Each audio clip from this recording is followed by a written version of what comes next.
गोजोनथाव खौरां फैदों बिटिआर दफानि बिटिआर सुक्तिनि मोनसे मोजां माने गुड निउस फैदों मा असलि मा गुड निउस फैदों सार रायजो राजानो मा फोरमायनो सानो गिबियावनो दिनै 26 जानुवारि सुबुंखान्थि सान भारत नाङैनो बे सानखौ दिनै फालिगासिनो दङ जोंबो चिरां जिल्ला बेंगिरिनि लांगोनायाव बेखौ खुंनाय जादों बे बुब्लियाव आङो गासैबो बिटिआर ओनसोलनि आइ आफा रायजो राजा आसामनि आरो भारत नाङैनो गासैबो नोगोरारिनो आंनि गाहाम हामलायनाय आं बावहरबाय आरो बे बुब्लियाव जोंनि थाखाय मोनसे गोजोनथाव खौरां जे आसामनि चिफ मिनिस्टार गिबि मन्थ्रि मानगोनां डक्टर हिमन्त बिश्व शर्माया गुवाहाटीनिफ्राय काइलिपारानिफ्राय दिनैनि बे सानावनो बिथाङा गावनि बिबुंथियाव फोसावदों जे बिटिआर एकर्ड मथे जे एरिया एक्सटेनसननि बाथ्रा दंमोन सिमा बारायनायनि बाथ्रा दंमोन बेखौ मान होनानै बेखौ जाफुंसार होनायनि थांखियै 43 गामि जे रेभिनिउ गामि आरो 17टा जे माने फरेस्ट भिलेज बेखौ गासै गहपुरसिम बेखौ सोसननायखौ दिनै बिथांमोना फोसावबाय बे जोंनि थाखाय खोब गोजोनथाव बाथ्रा जों खुसि आरो बयबो आइ आफा रायजोफ्रा रंजानांगोन आरो मोनसे खोथाया जाबाय मा बर'फ्रा दिनै खनथाम एकर्ड खालामबाय 1993 मायथाइयाव खनसे 2003 मायथाइयाव खनसे आरो 2020 मायथाइयाव खनसे सिगांनि खननै जि मोनसे एकर्ड बेवहाय जोङो सानजाहा सिमाखौ बारायनो हायाखैमोन एबार 2020 मायथाइनि गाबोन जोंहा बोसोरथाम थांसिगोन बे बिटिआर एकर्डआ 2020 मायथाइनि बे एकर्डआव दिनै चिफ मिनिस्टारा जेरैबायदि फोसावबाय जोङो बिटिआरनि जि सिमा बेखौ जों सानजाहा बारायनो हाबाय बे जोंनि थाखाय बिराद गिदिर मोनसे देरहासारनाय आरो बयबो आइ आफा रायजोफोरखौ जों बरायनांगोन आङो बे बुब्लियावहाय भारतनि गाहाय मन्थ्रि नरेन्द्र मदि आरो भारतनि नखर मन्थ्रि अमित शाह आरो गाहायै जोंनि आसामनि गिबि मन्थ्रि डक्टर हिमन्त बिश्व शर्मा बिथांमोननो आङो जोंनि गासै आइ आफा रायजो राजाफोरनि जानानै बिटिआर ओनसोलनि आइ आफा रायजो राजाफोरनि जानानै बिथांनो साबायखर बावो बिथांनो गाहाम हामलायनाय हरो आरो बिथांमोना खोथा मथे दिनै खामानिखौ मावदों आरो जोंहा मोनसे बिसासा दंखायोमोन दिनै बे बिसासा आरोबाव गोरासिन जाबाय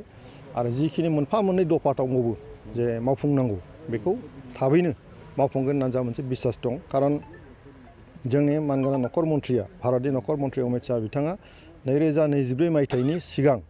बिनि गेजेरावहाय जोंनि बड' एकर्डआव जेसेबां दफाफोर दङ बेखौ मावफुंनानै होनायनि बिथाङा खोथा होदों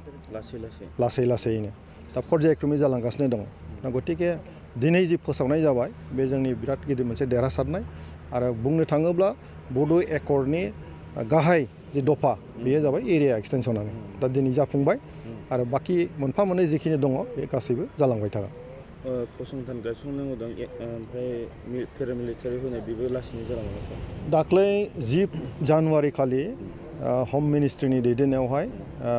भारत सरकारनि हम मिनिस्ट्रिनि दैदेननायावहाय जोङो नर्थ ब्लकआव मोनसे एकर्ड इमप्लिमेन्टेसन सायाव मोनसे मिटिं जाखांबाय बेवहाय दुलाराय बर' फरायसा आफादबो थादों बिटिआर सरकारबो थादों आंबो दङमोन बेवहाय A to Z बे इमप्लिमेन्टेसन सायाव डिसकासन खालामनाय जादों सावरायलायनाय जादों आरो दासिमाव बे पेकेजफोरखौ मावफुंनो थाखाय भारत सरकारा 500 कोटि रां अलरेडि घोषणा होबाय हरनाय जासिगोन होननानै बे जाबाय पेकेजाव जायफोर दंमोन